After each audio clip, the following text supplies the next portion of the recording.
Hello guys, welcome back to my YouTube channel which is Tutor Hiran Classes, and I am again back with a long time of class 7 growing up as boys and girls, chapter number 4 of civics, political science of social science.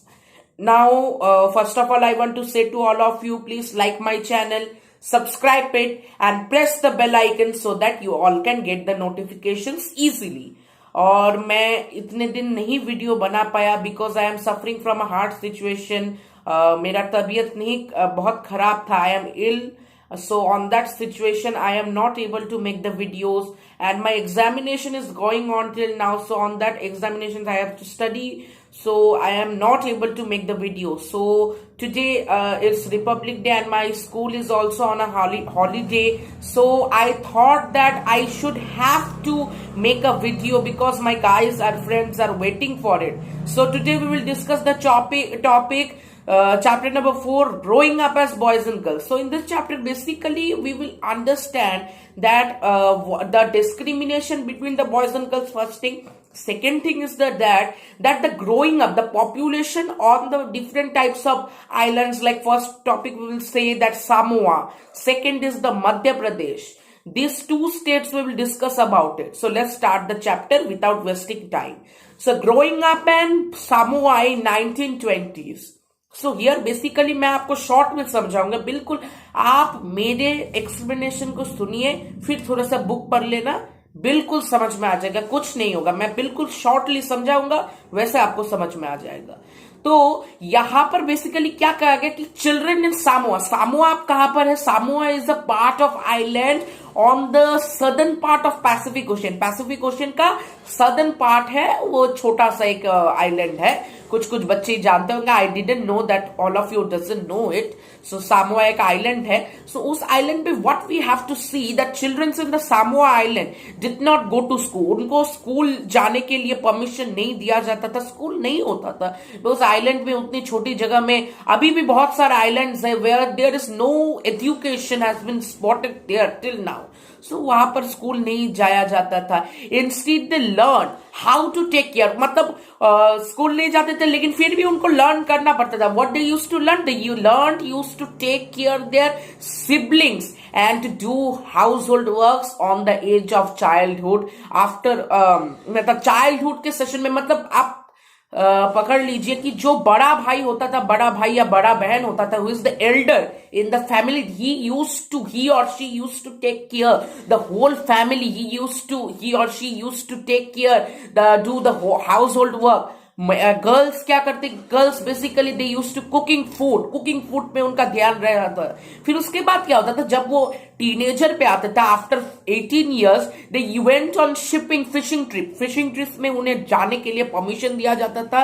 And they walked in the plantation मतलब खेती बाड़ी के लिए, plant करने के लिए, crop wheat production, rice production के लिए.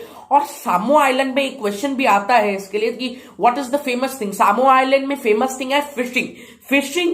वहां के लोग बहुत ही यूज करते हैं. आपके बुक में एक there is a picture of a class 7 student of Samoa in a school uniform. So you can see now. तो अभी तो चेंज हो गया, but in the earlier time, the ancient time में, जब मतलब ये 1920s की बात हो रही है, जब एक सर्वे टीम ने एक सर्वे किया था, उस मुताबिक तब का सिचुएशन ऐसा था. अभी तो चेंज हो गया है. Now it is greatly change. अभी चेंज आया है. सो नेक्स्ट टॉपिक हम आएंगे growing up in male in Madhya Pradesh in 1960s की बात हो रही है, वेयर मध्य प्रदेश में that what is the growing up male. बहुत ज्यादा मेल वहां पर बढ़ रहे थे. The population of males was going on there. And what was there that the boys and girls went to separate school होते थे, boys school and girls school. अभी भी होते हैं वेस्ट बंगाल बोर्ड में. अभी भी boys high school and girls high school दोनों अभी भी अलग है. लेकिन अभी बहुत सारे स्कूल्स है which are not separate, which are equal. So they used to go to separate schools. The girls always went in groups में चलते थे, because they also carried fears. उनमें भय लगता था कि दे यूज्ड टू, क्योंकि अभी के तो girls they are not safe, because sexual harassment, rape cases, there is a many type of things. तो girls are not safe on this type. तो तभी भी उनके मन में एक ऐसा मतलब टीज होता था कि उनको लगता था, so they used to walk in groups. वो ग्रुप में रहा करते थे because they have a fear to being teased or attacked. Okay, next thing हम पढ़ेंगे, we find distinctions between boys and girls. Distinctions means discrimination, भेदभाव होता है, अभी भी होता है. इसमें हमें ज्यादा कुछ पढ़ने की जरूरत नहीं है, क्योंकि यहाँ पर बेसिकली हम पढ़ेंगे कि डिस्टिंक्शन बिटवीन, अब आपके घर में एग्जाम्पल ले लो, आपके घर में भाई और बहन होंगे, बहुत सारे फैमिलीज है where there are siblings of them. So आपके भाई और बहन में तो हमेशा झगड़ा तो होता ही रहेगा, भाई बहन में ऑब्वियसली. तो आपके पेरेंट्स भी, अभी भी एक ऐसा है कि गर्ल्स को बहुत कम मतलब दर्जा दिया जाता, दे डजंट वैल्यू, उनको वैल्यू नहीं किया जाता है. वेयर इज बॉयज को हर समय ऊंचा कहा जाए. बोलते हैं ग्रैंड माँ बोलते हैं ना, जैसे कि जो तो आपके जो दादी माँ है, लगे बेटा तुम तो मैं हमारी धरोहर हो, लेकिन लड़की तो क्या करेगी, लड़की तो विवाह कर चली जाएगी दूसरी घर, वो क्या करेगी. What he used to do, he used to on the, और इसीलिए उनको क्या किया जाता था, छोटे से इन द अर्ली एज से उनको काम कराना सिखा दिया जाता था. They used to do the household works on that time. So because they used to go, उनको तो कुछ करना नहीं है. यही सोच है हमारी समाज की, और it is a very very bad thinking, because girls अगर चली जाएंगी तो क्या होगा. अभी तो अगर हम देखें, बेटी पढ़ाओ बेटी बचाओ, अभी एक नारा है, there is a slogan and there is a right for girls there. अभी तो राइट बन गया कि गर्ल्स को कोई टीज नहीं कर सकता, लेकिन अभी भी चलता है. हमारे कॉन्स्टिट्यूशन को कोई भी ऐसा मतलब हल्के में ले लेता है, ज्यूरिसडिक्शन हल्के में ले लेता है, because it doesn't mean fact कि लड़की तो कुछ करने नहीं वाली है, लड़के लोग तो करने वाले, तो लड़के लोगों को थोड़ा सा ज्यादा इंपॉर्टेंस देना चाहिए. But no, girls and boys को इक्वल राइट देना चाहिए. In our fundamental right, in our constitution it was written. And सबसे मेन इंपॉर्टेंट पॉइंट जो यहां पर आता है, there is a distinction between the discrimination between the toys of boys and girl also. Boys and girls में discrimination होता था on toys. लड़के को क्या दिया जाता था, टॉय कार्ड दिया जाता था, और लड़कियों को डॉल दिया जाता था, और बोला जाता था कि लड़की बहुत ही सॉफ्ट होगी, बोले कि वो ज्यादा गुस्सा नहीं करेगी, बिल्कुल रोती रहेगी, मतलब थोड़ी सी सॉफ्ट होगी. बट बॉयज को जब वो रोते थे तो बॉयज को क्या कहा जाता था कि अरे तुम तो लड़के हो, तुम क्यों रो रहे, व्हाई आर यू क्राइंग.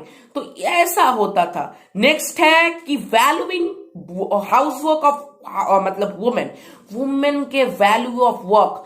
आपके घर में देख लीजिए, आपके मम्मी लोगों जो है बहुत they used to hard work, तो उनके वर्क को वैल्यू नहीं किया जाता है. वेयर इज वही मेन होती है, mothers are the main important role in the, वो घर में झाड़ू पोछा करती है, स्वीपिंग करती है, बहुत सारे करते हैं. What are your parents used to do, मतलब जो आपके जो गार्जियन है, आपके जो पापा है, what they used to do, they used to do the, वो खर्चा संभालते हैं. लेकिन घर की मेन गृहिणी जो काम काज करती है, जो बच्चों को संभालती है, they used to take care the joint family, बच्चे बूढ़े सभी को वो करती थी. तो आपको क्या लगता है कि इसके लिए इतना फिजिकल स्ट्रेंथ लगता है? यस, मुझे तो लगता है कि वुमेन्स को जो हमारी मम्मी करती है, हमारी मदर्स जो करती है, it's a lot of strength लगता है, बहुत शक्ति लगता है, क्योंकि इतना काम करने के लिए तो थोड़ा सा तो शक्ति होना चाहिए ना. There is a strength. So बहुत सारे लोग अभी भी, तो मेरी मानना यह है कि don't devalue the work of women, क्योंकि वुमेन जो एक गृहिणी जो काम करती है, इट्स वेरी वेरी वैल्यूइंग. ये टॉपिक यहां पर ही खत्म हो जाता है. नेक्स्ट टॉपिक हम आते हैं, life of domestic workers. Domestic workers का लाइफ क्या होता है? Actually the term house workers involves many different tasks which suppose heavy physical work, मैंने अभी बताया, and the work of women इस टाइम कंज्यूमिंग. ये बहुत बोलते हैं कि अरे लड़की लोग तो इतने धीमे काम करती है, लेकिन कितना टाइम लगाती है, बोले कि ये जगह को थोड़ा सा पोंछती है, फिर दूसरा काम, मतलब 1 घंटा 2 घंटा लगा देती है, it's so time consuming. But उसमें जितना स्ट्रेंथ लगता है, उसमें जितना उन लोगों का मतलब शिद्दत जाता है, it's saluting. So I am saluting to all the womens to do the works. ये जो करती है, मतलब मुझे बहुत मतलब दुख लगता है कि how they do it, because बहुत इंपॉर्टेंट काम होता है. घर को संभालना, परिवार को संभालना एंड बच्चों को संभालना, it's a very very affordable work. So don't devalue. And ये मत कहो कि टाइम कंज्यूमिंग है. अब देखो तुम्हारे मम्मी पापा मम्मी जो है, मम्मी पापा कोई कोई पापा तो मतलब जॉब करते हैं, तो उसमें भी बोलते हैं, उसमें नहीं बोलते हैं कि दे आर टाइम कंज्यूमिंग. 10 बजे जाते हैं, सुबह सुबह 7 बजे जाते हैं और आते हैं 5 बजे. तब कोई नहीं बोलता. तब बोलता है अरे बेटा थक के आया है, पानी तो पी ले. और घर में जो लोग मतलब घर में जो गृहिणी जो मतलब काम काज करती है, जो उनको कोई नहीं बोलता अरे बेटी तुम तो थक गई हो, तुम बैठ जाओ, तुम तो खाना बना रही हो, तुम बैठ जाओ, तुमने बहुत खाना मतलब ऐसा मतलब हाउस होल्ड वर्क किया है, बहुत एफर्ट किया है, ये कोई नहीं बोलता. तो ये बहुत ही सोसाइटी का बहुत इंपॉर्टेंट नहीं है. लास्ट टॉपिक जो है वो है वुमेन वर्क एंड इक्वालिटी. हमारे कॉन्स्टिट्यूशन में अब इतना वुमेन वर्क एंड इक्वालिटी को देखकर क्या किया उन्होंने, सरकार ने, गवर्नमेंट ने use to make a positive major बनाया in our constitution. Equality is an important principle for our constitution which says, constitution क्या कहता है लड़की के लिए कि being male or female, लड़के हो या फिर लड़का हो, should not become a reason for discrimination. भेदभाव के लिए वो रीजन नहीं बनेगा. But what we see in reality में क्या हम देखते हैं, इनइक्वालिटी रहता ही है. तो इसके लिए लड़कियों के लिए एक मतलब बहुत सारे सेंटर्स बनाया गया है. उस सेंटर्स का नाम क्या है? The centres are said to be anganwadi centres. The government has set up anganwadi child care centres उन्होंने लगाया है, जो कि जिसमें क्या होता है, they use to take the मतलब उनको फूड दिया जाता है. लड़कियों को बेसिकली उनको सभी तरह के काम काज सिखाए जाते हैं, उनको इक्वालिटी के बारे में समझाया जाता है. तो आंगनवाड़ी ज्यादा सिस्टम वो कुछ नहीं ज्यादा है, चाइल्ड केयर सिस्टम्स है, जो बच्चे वहां पर अलग हो जाते हैं, जो अनाथ है, तो उनके लिए वो बना होता है. तो इस चैप्टर में यही है. लास्ट में मैं यही कहना चाहता हूं कि वुमेन्स के वर्क को कभी भी डिवैल्यू मत कीजिए. Don't discriminate in our equality बनाए रखिए. लड़की और लड़कों में भेदभाव मत बनाइए. And lastly, today is our 125th Republic Day, and I am saluting to the soldiers who are working very hard for our India, उनको सेव करने के लिए. So last में इतना ही कहना चाहता हूँ. Happy Republic Day to all of you. Bye bye.